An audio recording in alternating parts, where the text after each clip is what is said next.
Welcome to Salesology, conversations with sales leaders, the art of faster, easier, more profitable sales. When you're ready to transform your sales for today's transforming market, we've got you covered with your host, the queen of cold calling and founder of Salesology, award-winning author, speaker, sales trainer, and coach, Wendy Weiss. Hi, everyone. Welcome to Salesology, conversations with sales leaders, the art of faster, easier, more profitable sales. And I am your host, Wendy Weiss. I'm the founder of Salesology and the Salesology Prospecting Method. I'm also known as the queen of cold calling.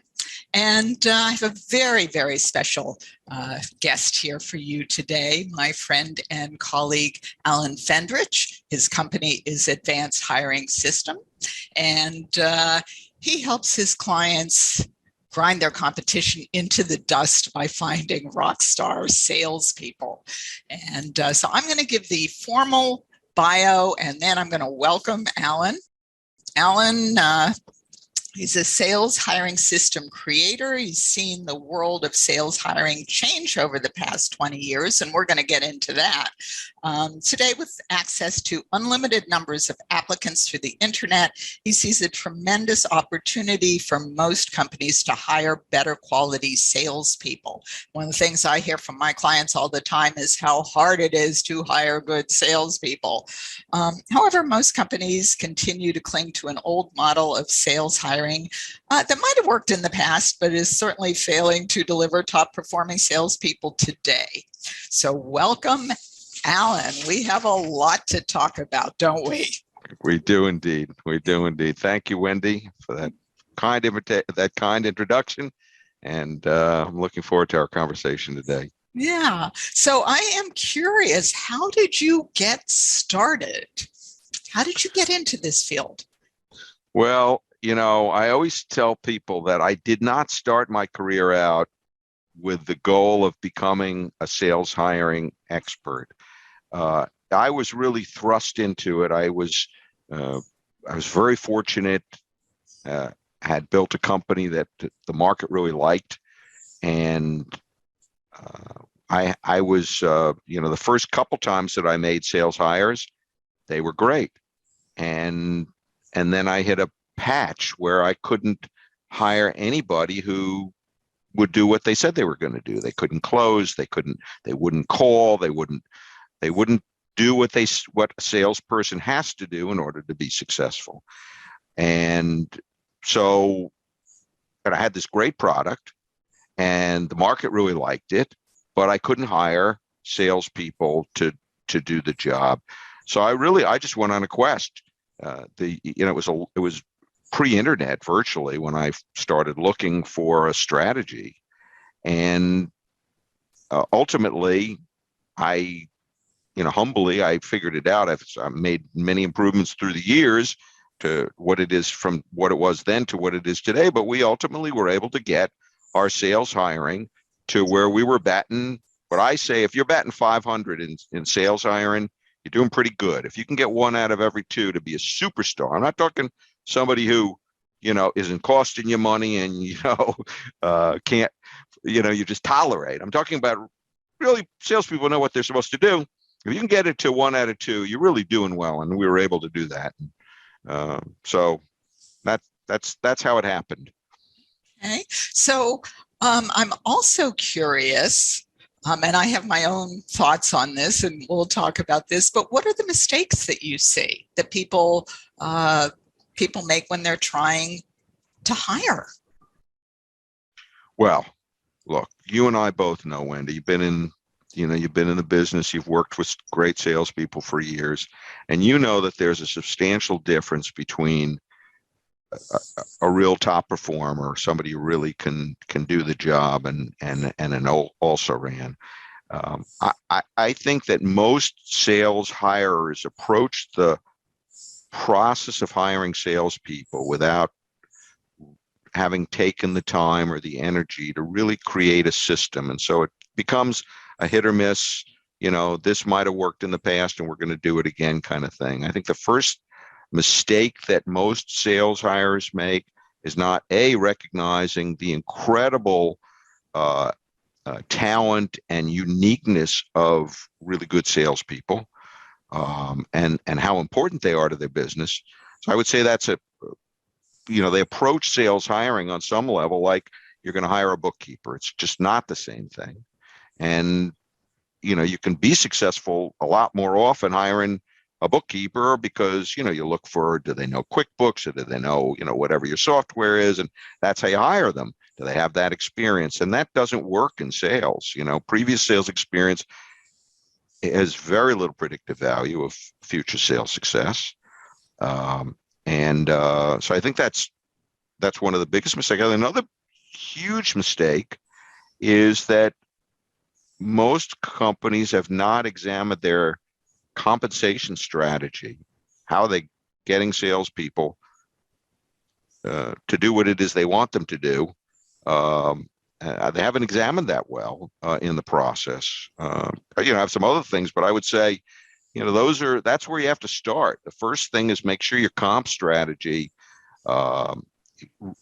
rewards people who are looking to build a sales career, not just sales cattle, but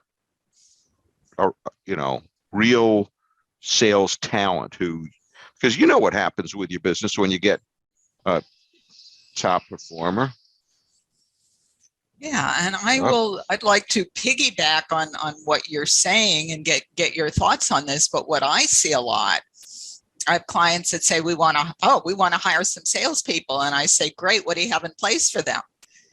Meaning in terms of the actual prospecting and selling system, and the answer is usually nothing. Right. And Anna Pavlova, the great Russian ballerina, very famously said, "No one arrives from talent alone. Work transforms talent into genius." Right. And you have to have something in place for salespeople, especially if they're brand new. Right. And maybe you could speak to the difference between hiring someone maybe fresh out of college with no sales background versus hiring somebody that supposedly has a sales background. Sure. So in most cases, when you're going to hire a salesperson, whoever is the founder of the company or whoever's been, in that role is now looking to, I'm presuming that this is a relatively small organization, and this would be perhaps their first salesperson that they're bringing on board. So, what's your lead event? Are you going to provide lead for these salespeople? I mean, have you thought through the process? If you're not providing leads for these salespeople, they're going to have to develop their own leads, which is once again, it's a reasonable system. If salespeople have to develop their own leads, what processes have you put in place to help them to understand who they should be looking for? How you begin a sales process with a prospect. What systems do you have in place in order to be able to do that? We have, we'll talk, hopefully we'll talk a bit more about that, but, there's, do you provide leads or don't you provide leads is a huge question that most sales hirers haven't really considered.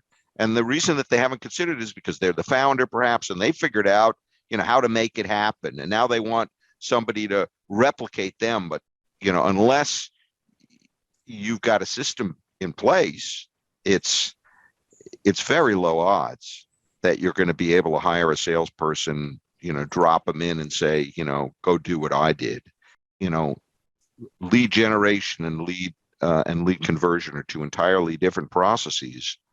And the sales hire needs to have thought deeply about what's my situation and what am I bringing somebody in to do?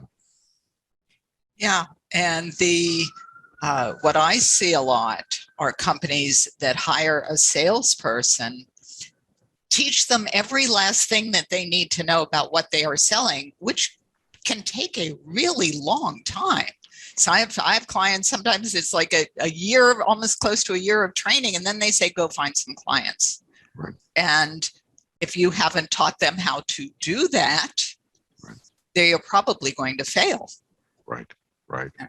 I know. I love your system, by the way. I mean, because it really is true that, if the best place to start with a sales hire is, let's make some appointments here, unless you already have unless you have a telephone sales department that's already generating leads for you, or you have a, website that, is driving lots of leads, onto a calendar. That's an entirely different thing. But most companies don't have that. No. Yeah. So, yeah. And even if you're driving leads, if they don't know how to handle that lead, it kind of doesn't matter where it came from. Right. So, Right. And this leads me to my next question, because I read recently that 83%, and you'll correct me, you're the expert if that's the wrong number, but I read that 83% of newly hired salespeople are gone in 3 years. They've either quit or the company's had to fire them because they're not actually selling anything. That's right. It's a shocking, that's a real number that comes from Harvard Business Review. If you, when I post to LinkedIn, I've started conversations and cited that data and the arguments that come back. No, that's impossible. It can't be, but it is really true. Yeah. It's the sales turnover is the dirty, dark secret in sales organizations, I think. Yes. And so I don't think that businesses always understand the cost of that. So could we talk a little bit about the hard costs of bringing someone in, training them, supervising them, getting them the equipment they need, whatever, all the costs involved. Right. And then they leave a year later, not having sold anything, or 2 years later. Right. It's,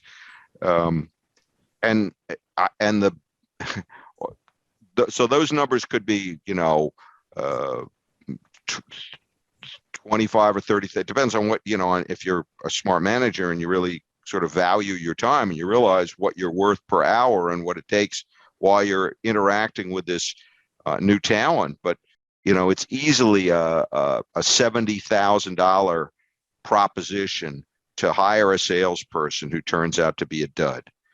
So that's just hard costs. You've got, a couple of grand to, the job boards, and you've got the time that you've invested in interviewing these candidates, and you've got the cost of setting them up as a user on your system and teaching them how to use your system, and then all those hours that you've spent trying to coach them, only to ultimately, as the data shows, watch them walk out the door not having sold anything.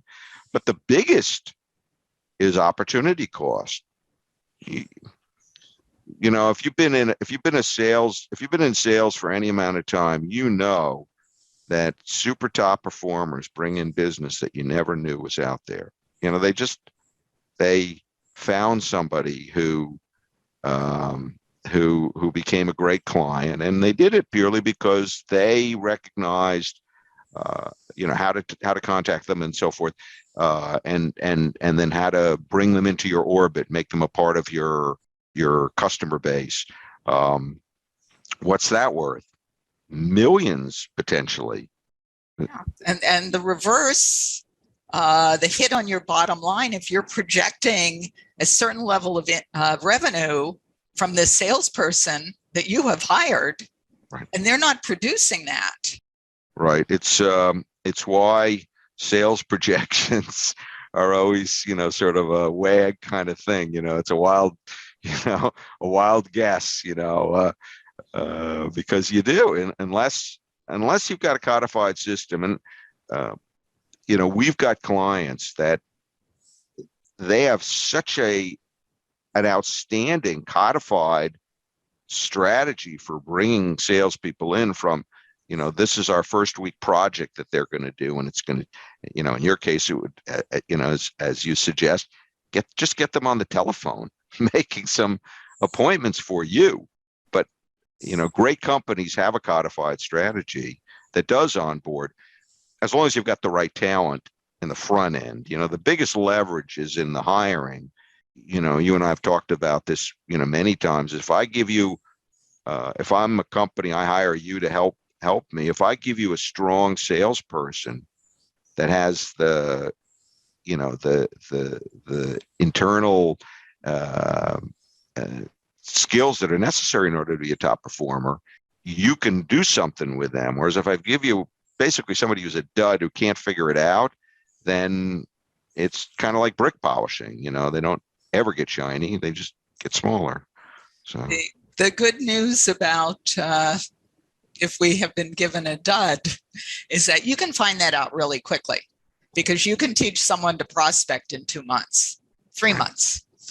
No, you don't have to wait a year, 2 years, 3 years. You can find it out really quickly. So if you've hired a dud because you haven't worked with Alan, then you find that out quickly and you're able to move on. Right.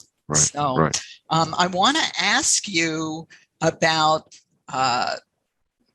so I want to hear some case studies from you, some of the successes you've had, and what is it that people need to have in place when they're thinking about hiring. We're going to pause here for a moment for an important word from our sponsor, which is Salesology 3X Appointments. You know how frustrating and stressful it is when you leave every sales meeting wondering if your sales team knows how to sell, because they're not selling and all you ever hear from them are excuses. They blame your marketing. They say you need to do more social media, and they say you need a new website. You know something's wrong and you don't quite know what it is, and you're even starting to wonder if it's you. You don't have a lot of options. You could fire them all and start from scratch. That would be expensive. And you're really sick of waking up in the middle of the night wondering how to fix this. Well, imagine instead that you have an easy-to-use, replicable system that ensures your team can easily schedule qualified appointments. And imagine that your team is excited and motivated, no more excuses, and you feel good. Salesology 3X Appointments can make that happen. So if you're a business owner or a sales manager with an underperforming sales team, let's talk. Click on the link to my calendar in the show notes, schedule a time. I look forward to it. So we are back again with Alan Fendrich, Advanced Hiring System. And I want to ask you, Alan, what should people think about when they are looking to hire those rockstar salespeople? What should they be doing? We talked a little bit about the mistakes, but if you could say, here are the top 3 things that you need to do, what would they be? All right. So the first thing that you must do in order to successfully hire salespeople, Wendy, is to look at your comp strategy, to make sure that your comp strategy really rewards the hard work that good salespeople do.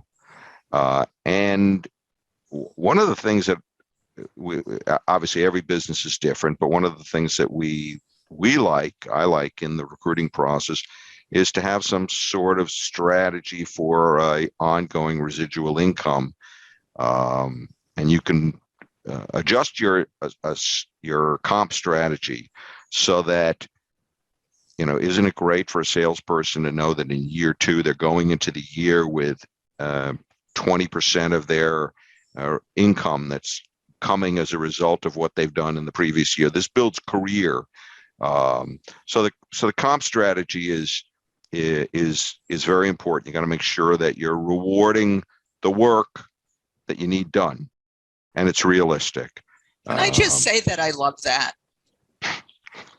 Because I can't tell you how many clients I have seen that they have salespeople that are selling and they go, oh, you're selling, we're going to raise your quota so you make less money.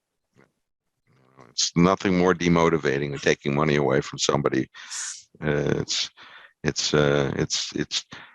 Salespeople are we're simple people, we do it for the money, and you need to make sure. So absolutely, I mean, the comp strategy has to be fair. It has to be rewarding them for the work that you're expecting them to do, and that's why you need to plan before you bring a salesperson on board, you can't be mucking around with a comp strategy after you've already brought them on board, because as you say, it's very demotivating, or can potentially be very demotivating. I think the next thing that needs to be addressed is, look, we live in an extraordinary time in terms of our ability to be able to reach anybody. I mean, you literally can, what do they say? You're 6 degrees away from anybody in today's world. And when you run an ad or when you advertise for a position, regardless of the size of your company, you're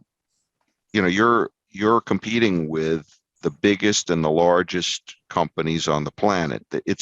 I say it's kind of the democratization of sales hiring, the way it works. In the past, if you were a large company, you could put an ad in, the Wall Street Journal, the New York Times, and get broader reach. But most companies were, they advertised in their local newspaper. And I think that mentality has carried forward, not realizing that today we have clients who, before we started working with them, we're getting 5 to 10 applicants today. Today they get 125 applicants in a day, on an average day, at a very low cost per applicant. So the ad needs to be well thought out. It needs to talk to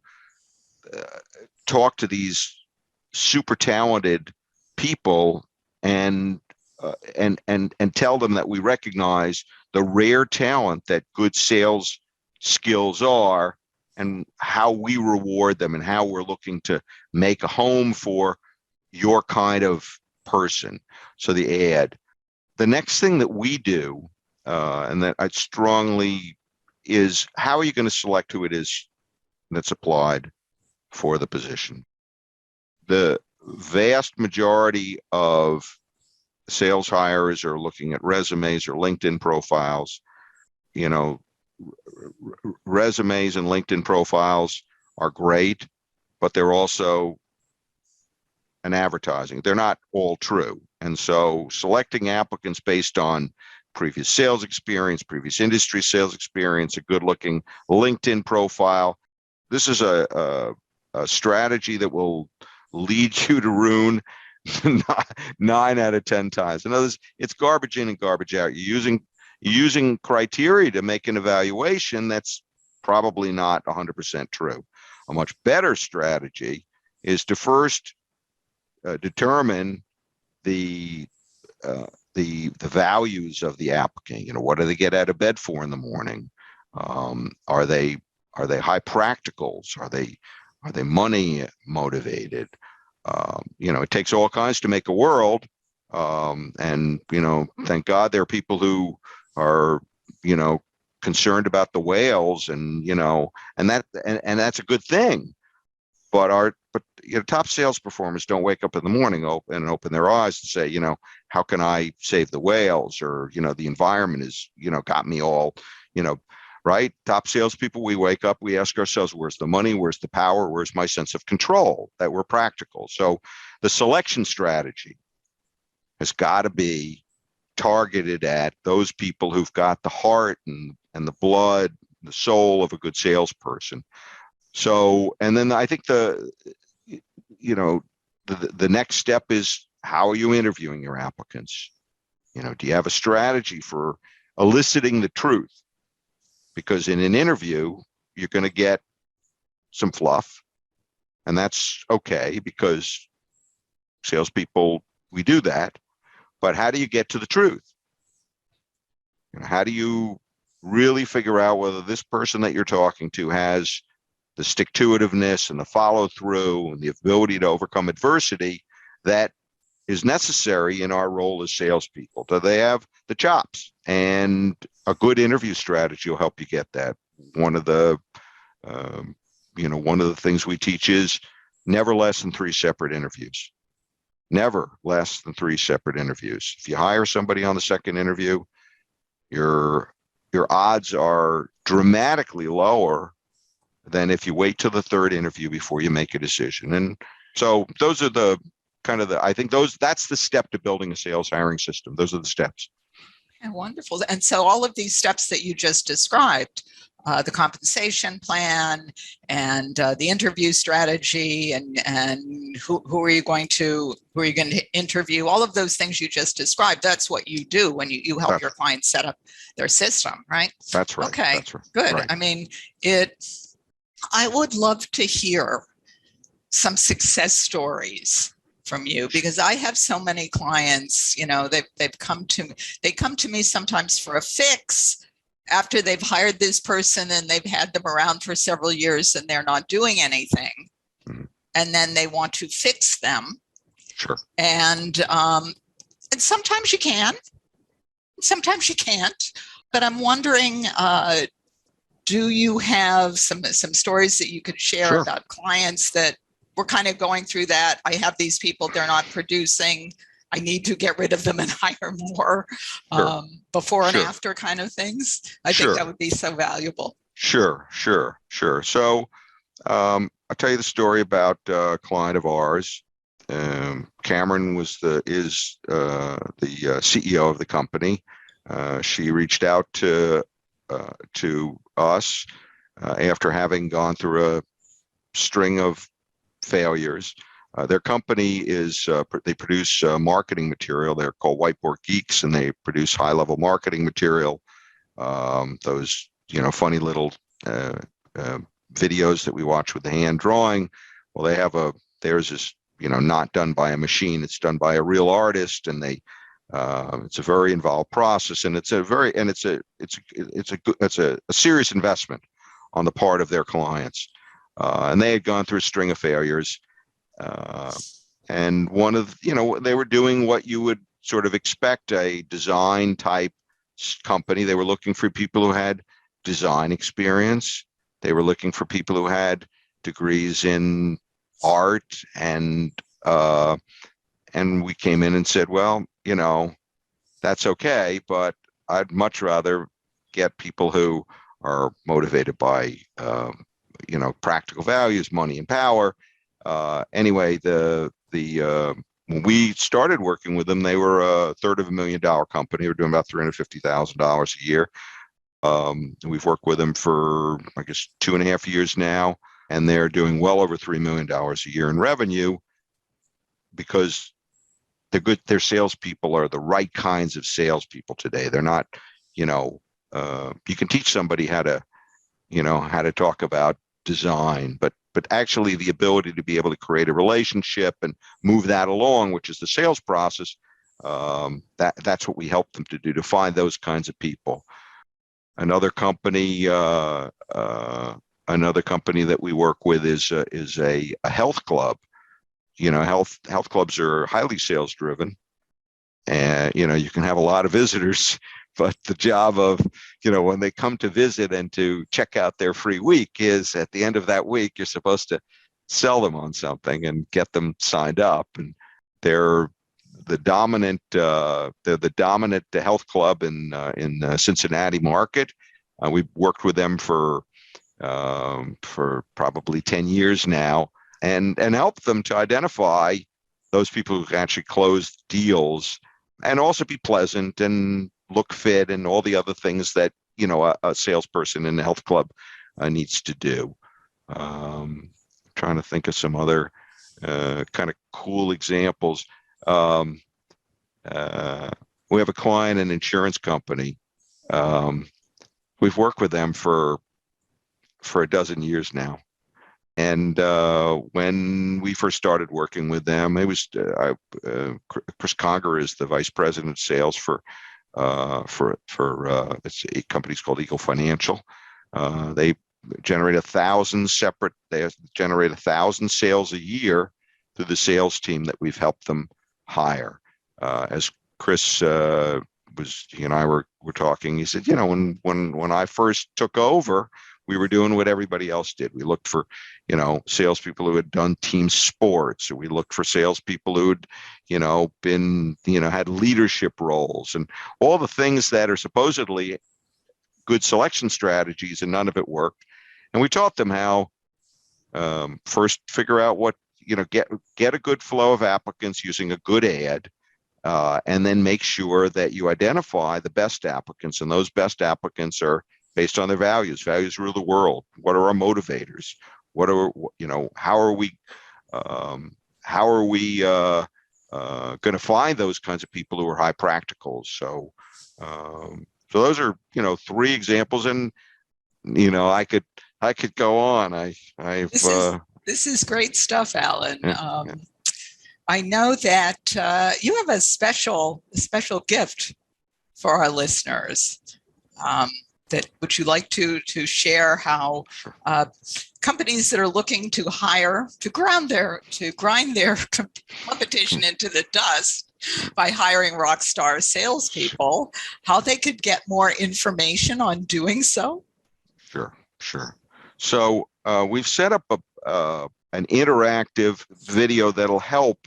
It's actually a series of videos that we spend a lot of time and energy really helping to tell prospective companies about us and things that we've done for companies that are similar to theirs. It's the URL is getsales.advancedhiring.com. And I guess we can put that in the. We're going to put that in the show notes, okay. So everybody could just click on it. Yeah. Sure, great. And in that video, we, because if you think about it, your business is different. Everybody's business is different, and that's true. However, there are certain, are you B2B or B2C? Do you provide leads to your sales people, or do you expect them to generate their own relationships and to build sales? Is it a high ticket or a low ticket sale? Because these are, what's a salesperson's attitude towards money will, if it will help if it's a high ticket or a low ticket sale. You're needing to know that in advance. And if you, this video, we ask you these questions, and as you watch the video and answer the questions, we'll take you to a case study of a company just like yours, that very similar to the same sales process that you're looking to recruit for. And we'll show you how we were able to help them to turn the corner and more successfully hire salespeople consistently.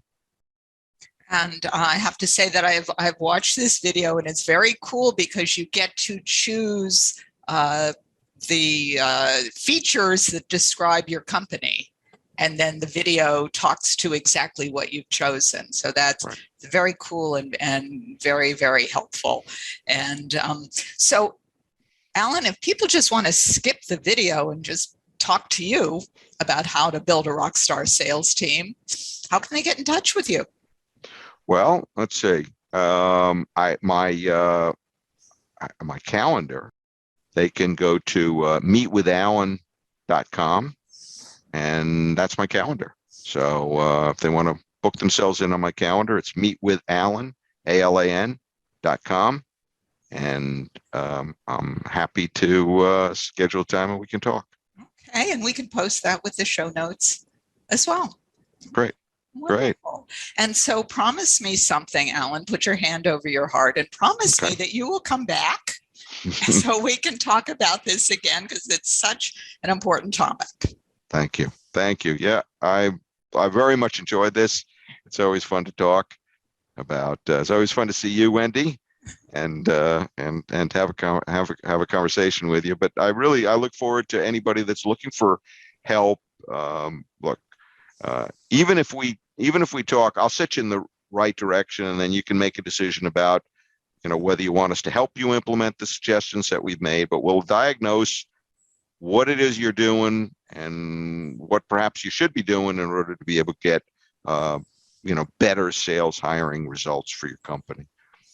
Well, thank you, Alan. We've been talking to Alan Fendrich, Advanced Hiring System, and you'll get all of the links, his video and his calendar down below in the show notes, along with the link to my calendar.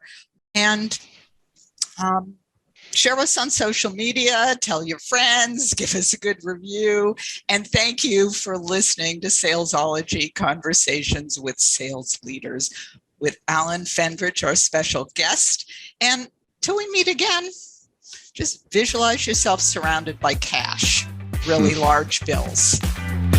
You've been listening to Salesology Conversations with Sales Leaders, the art of faster, easier, more profitable sales.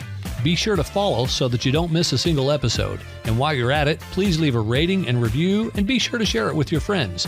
Tune in every week for more exciting insights and wisdom on transforming sales. And until next time, visualize yourself surrounded by cash, very large bills.